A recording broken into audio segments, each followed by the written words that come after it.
आइए सर।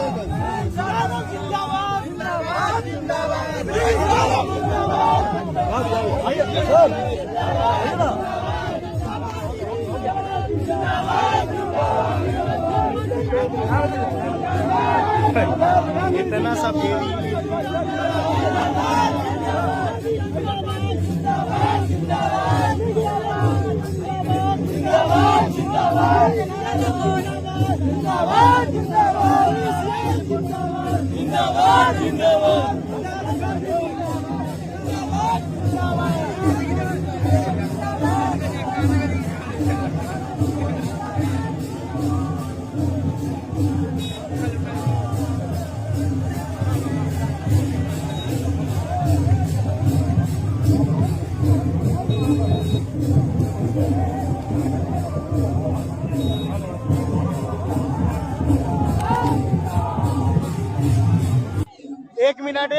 एक मिनट क्यों छुप रहे हैं? आइए नजबती आइए। क्या बाइक एकदम लेकर कहाँ जा रहे हैं? आप लोग को समझ आने वाला आपको मिलता है, इसके लिए कोई दिक्कत नहीं है।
जो नागरिक परिषद के सदस्य भी हैं, हम उनका भी धन्यवाद देते हैं।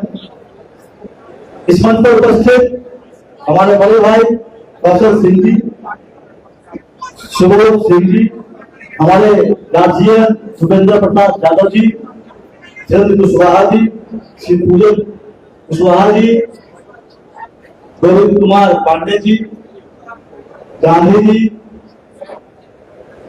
धीरेन्द्र जी, उमेश जी, मिलेश जी एवं तमाम ऐसे साथियों जिनका नाम मैं इस बार नहीं कर पा रहा हूँ, मैं आज दिनकर से माफी मांगता हूँ। साथियों, यह प्रेस वार्ता का मकसद केवल और केवल एक चीज है। वो क्या है? बख्तियारपुर माने बदलाव। कैसा बदलाव? विकास का बदलाव।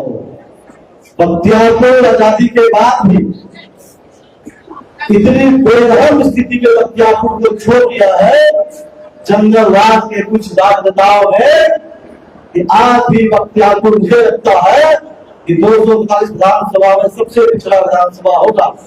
मैं अभी शहर से जब आ रहा था तो शहरों में जो जल जमाव की समस्या है, रोज हमारे माननीय विधायक जी रोज प्रेस कॉन्फ्रेंस करते हैं और कहते हैं कि हमने यह नाला बनवा दिया, हमने यह सड़क बनवा दिया, और जो स्थिति है वो आप लोग से छुपी हुई नहीं है। मैं निश्चित तौर पर कहना चाहता हूं कि बख्तियारपुर की जनता ने बदलाव का मन बना लिया है। 2025 में बख्तियारपुर जरूर बदलाव करेगा और भारतीय जनता पार्टी के किसी भी उम्मीदवार जो भारतीय जनता पार्टी को जो उचित लगे पर जीतेगा तो भारतीय जनता पार्टी ही। हमारे विधायक केवल मट्टी और बालू में बिजी रहते हैं, उनकी गांवों की दुर्दशा का जानकारी नहीं है, उनको स्वयं की दुर्दशा की जानकारी नहीं है, हमारे महिलाओं की दुर्दशा की जानकारी नहीं है, हमारे नवयुवक साथियों का दुर्दशा का स्थिति नहीं है, हमारे अस्पताल का जो दुर्दशा है उनकी कोई जानकारी नहीं है, उन्हें कोई मतलब ही नहीं है। उनका केवल और केवल अपना विकास मतलब है। आप बताओ, कभी भी वो बिहार विधानसभा के सदन में वो बख्तियारपुर के लिए कुछ नहीं मांगे साथियों, केवल मांगते हैं तो बैंकों से बड़े बड़े ट्रक क्यों कि मट्टी काट सके, बालू काट सके। आज दिन आप देखते हैं, अभी हाल में जानकारी मिली कि कुछ बच्चे डूब गए। कभी आप विचार करना साथियों, वो बच्चे डूबे कैसे? अगर आप किसी जमीन की मिट्टी को काट दोगे तो हमारी ज्यादा हो जाएगा, तो स्वाभाविक सी बात है उसमें बच्चे अगर जाएंगे नहाने तो डूब के उनकी प्राण चली जाएगी। पर इन बख्तियारपुर के विधायक को इससे मतलब नहीं था। साथियों, बख्तियारपुर अपने आप में ऐतिहासिक शहर रहा है, दक्षिण और उत्तर को जोड़ने वाला एकमात्र कड़ी है। साथियों, मैं आपको निश्चित तौर पर विश्वास कराना चाहता हूं कि यदि भारतीय जनता पार्टी यदि हम पर विश्वास करती है, यदि हमको टिकट देने के लिए आश्वस्त करती है, तो मैं निश्चित तौर पर आपके बीच आऊंगा और सबसे पहला काम युवाओं का पलायन को रोकेंगे। कोई कितना बड़ा विधायक क्यों ना हो, कोई कितना बड़ा माफिया क्यों ना हो, अब बख्तियारपुर में माफियागिरी और दलाली नहीं चलने देंगे। और यह मैं अपने दम में नहीं कह रहा हूँ, ये आप देखिए पिछले 6 घंटा से बख्तियारपुर के बदलाव के लिए हमारे न केवल नवयुवक बल्कि बुजुर्ग भी हमारे साथ और जो है गवाह के रूप में रहेगा कि आने वाले विधानसभा चुनाव में बख्तियारपुर में बदलाव होकर रहेगा। साथियों, मैं ये भी कहना चाहता हूँ, इतनी दुर्दशा बख्तियारपुर विधानसभा की लोगों ने कर दी है कि मुझसे देखा नहीं गया। मैं जब सुप्रीम कोर्ट के लॉबी में बैठा हुआ था तो लॉबी में प्रचार चल रहा था न्यूज आ रही थी कि बाढ़ में भयंकर, बिहार में भयंकर बाढ़ आ गई है। और खासकर जब हमने क्षेत्रों का नाम सुने, चिरैया, महाजी, काला दियारा, रूपस, मेरा सीना जो है रो गया। मैं उसी दिन प्रण लिया कि अब मेरी धरती की सेवा करने की जरूरत आ गई है। मैंने अपने साथी से कहा कि श्रीमान, अब मुझे अपने गांव वापस जाना है। मैं इस तरीके से बख्तियारपुर की जनता को बाढ़ में डूबते हुए नहीं देख सकता है। अगर 100-200 आदमी को जो लालू घोषण और राशन उचलाने का काम करते हैं, 100-200 खिलाने से परिवर्तन नहीं आएगा। परिवर्तन कैसे आएगा? यह सभागार में उपस्थित एक लोग गवाह है कि अब बदलाव की घड़ी आ गई है। आ गई है कि नहीं आ रही है? आ गई है कि नहीं आ रही है? मैं अपने गाँव के लिए शेयर करना चाहता हूँ। उभरती हुई फोन की लड़ाई है साथियों, उभरती हुई फोन की लड़ाई है ये साथियों।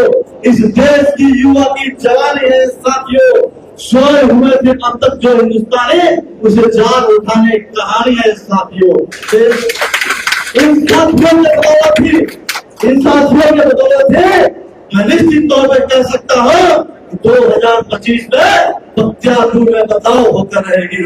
मैं इस प्रेस वार्ता के माध्यम से भारतीय जनता पार्टी के शिष्टताओं को भी कहना चाहता हूँ कि यदि भाजपा परिवार मुझे लायक समझे तो मुझे मौका दे। मैं निश्चित ही बख्तियारपुर में जो समस्या है, मैं अभी कल से मैं रोज प्रतिदिन मेरा दौरा रहेगा और जो जनता की समस्या का दौरा रहेगा। मैं एक समस्याओं को नोट करूंगा, एक पंचायत को ले जाकर समस्याओं को नोट करके अपने शिष्टताओं तक पहुंचाने का काम करूंगा। और निश्चित ही बख्तियारपुर जो समस्या है वो मैं निश्चित ही एक बार में तो संभव नहीं है, क्योंकि मैं आपको श्वासन देता हूँ, मैं भरोसा दिलाता हूँ कि निश्चित ही धीरे धीरे करके एक समस्या को खत्म करके बख्तियारपुर विधानसभा, बाकी बिहार विधानसभा के 240 विधानसभा से सबसे अव्वल दर्जे पर एक नंबर की विधानसभा लाने में मुझे खून की एक कतरा भी बहाना पड़े तो मैं पीछे नहीं हटूंगा साथियों। काफी समय हो गया है, मैं ज्यादा समय नहीं लूंगा। बस एक नारा मेरे साथ आप गुनगुनाएंगे, बख्तियारपुर मांगे, बख्तियारपुर मांगे बदलाव, बख्तियारपुर मांगे, बख्तियारपुर मांगे, बख्तियारपुर मांगे, बदलाव होकर रहेगा, बख्तियारपुर होकर रहेगा। धन्यवाद।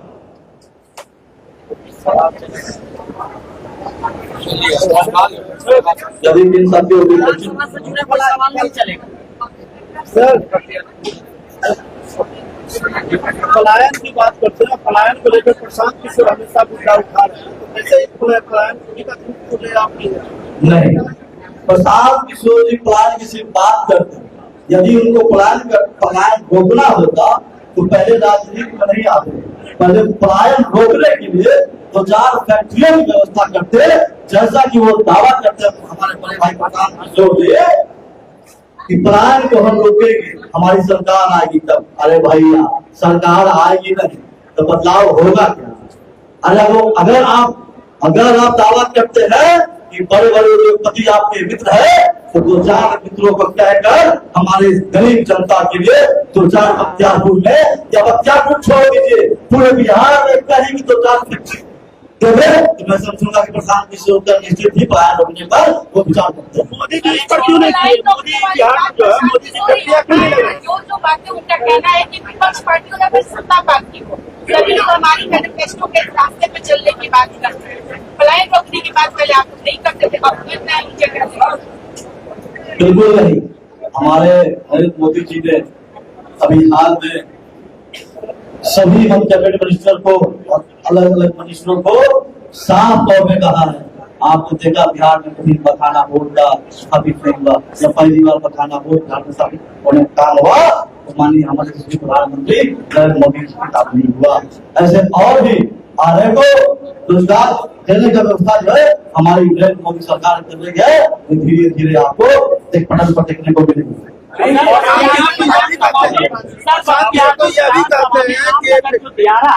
उसका सीएम नीतीश कुमार जी ने सर्वे रोक दिया। क्या आप अगर सत्ता में आते हैं चुनाव जीतकर आते हैं तो क्या वो समस्या दूर कर पाएंगे, सर्वे करवा पाएंगे? बिल्कुल निश्चित ही। अभी चुनाव का समय है, अभी सर्वे का समय नहीं। जब सर्वे का समय था तो सर्वे हुआ।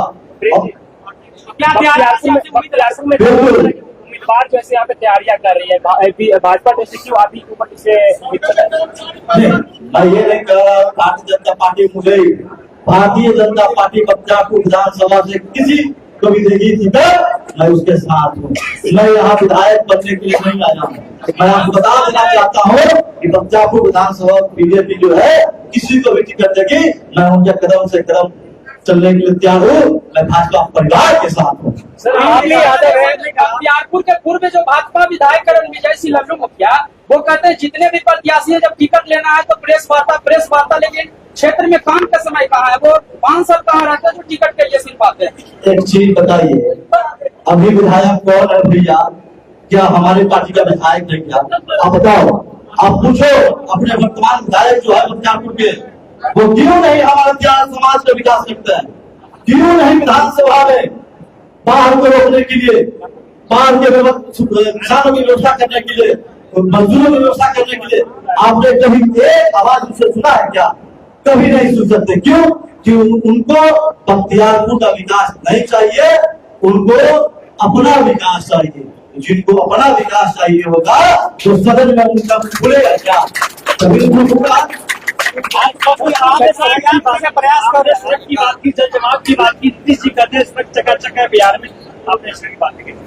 आप जब देखेंगे रिकॉर्ड या जानकर आपको अत्यंत खुशी होगी जितनी ज्यादा सड़कें इस नरेंद्र मोदी जी की सरकार में 2014 से लेकर 2025 तक में बने, इससे पूर्व में किसी सरकार ने नहीं बनवाई।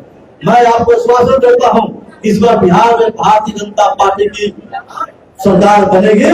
आप रिकॉर्ड कर लेना, बख्तियारपुर विधानसभा में ऐसा कोई रोड सड़क नहीं होगा जिसमें जल जवाब की समस्या होगा। सर आप भी यादव है, कैंडिडेट भी यादव है, चर्चा की है कि बिहार में विकास हुआ है, डबल इंजन की सरकार है। आपने कहा कि बख्तियारपुर में मुख्य समस्या क्या है जो अभी तक नहीं हो पाई? बिल्कुल, बख्तियारपुर में विकास क्यों नहीं हुआ? यह हम सवाल, क्योंकि यहाँ जंगल राज के राजा बैठे हुए, वो अपने आप को राजा समझते हैं। उनके गरीबों की समस्याओं को कोई मतलब नहीं। वो फोटो खींचने के चक्कर में, वीडियो बनाने के चक्कर में 100, 200, 500 लोगों को खाना खिलाकर वो चाहते हैं बख्तियारपुर की जनता को ठग ले। ऐसा होगा क्या? कभी नहीं होगा। कौन सी ऐसी काम है जो अभी तक नहीं हो पाई है बख्तियारपुर? कौन सी ऐसी काम है? अभी आपके प्रेस के साथियों ने कहा कि जल जमाव की समस्या, आपने सुना ना? बाढ़ में कितने हमारे बाढ़ पीड़ितों ने कितना उनको तकलीफ हुआ, दाने दाने के लिए मोहताज हो गए, कितने पशु मारे गए, कितने की जान चली गई, और विधायक के कान पे चून नहीं लेगा। मैं ऐसे विधायक को आगाह कर देना चाहता हूँ, अगर बख्तियारपुर के विकास में अगर हम कोई कोताही करते हुए तो प्रिंस यादव का बख्तियारपुर का आगमन हो चुका है। सड़क से लेकर सुप्रीम कोर्ट तक आपको जवाब देना होगा, आपको जवाब देना होगा। आप भी यादव है, कैंडिडेट अभी जो जीते हुए हैं वो भी यादव है। अगर बीजेपी आपको टिकट देती है तो आप कितने % यादवों को बीजेपी की तरफ मोड़ पाएंगे? यादव और राजपूत और लाला की बात हम नहीं करेंगे। हमारी पार्टी सर्वजातीय की बात करती है। यादव हो, चमार हो, कुछ भी हो, हम इससे मतलब नहीं रखते हैं। मेरा मुद्दा है विकास। विकास में सब जाति, सब धर्म, सब लोग, हर युवा, हर महिला, हर रोजगार, सब लोग आते हैं। मेरा मुद्दा विकास का है, मेरा मुद्दा बख्तियारपुर के बदलाव का है। आप पियारा का बेटा है, और पियारा का बेटा अगर आप सत्ता में आके बख्तियारपुर का बीमा के लिए कुछ दीजिएगा? मैं निश्चित तौर पर आप सभी रिकॉर्ड कर लेना, अगर मैं सत्ता में आता हूँ, जब तक बीमापुर दिए नहीं पड़ेगा, बिहार विधानसभा को चलने नहीं दूंगा। उनका मजबूर कर दूंगा। हमारे साथ हमारे गरीब पंचायत के लोग समाज के, उनको बीमापुर देना ही होगा, देना ही होगा। जिंदाबाद